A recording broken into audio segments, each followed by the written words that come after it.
ওকে, আমরা এই ভিডিওতে দেখবো কিভাবে আমরা ইমেজের লেখা থেকে কিভাবে আমরা টেক্সট বের করে আনবো।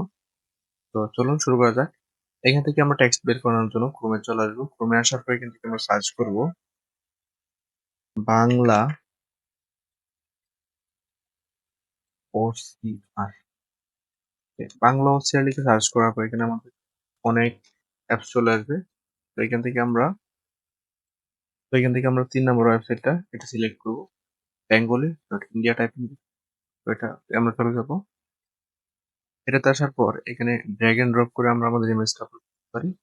তবে আমরা চাইলে এখানে আপলোড ইমেজে ক্লিক করে আমাদের ইমেজটা আপলোড করতে সেটিকে আমরা টেক্সট জেনারেট করি। তো আমি এখানে আমার একটা ইমেজ আপলোড করে দিই। ওকে, আমাদের ইমেজ আপলোড করে এখানে কমপ্লিট। এখন আমরা এখানে জাস্ট কনভার্টে ক্লিক করি। কনভার্টে ক্লিক করার পর এটা কিছুক্ষণ লোডিং নেবে।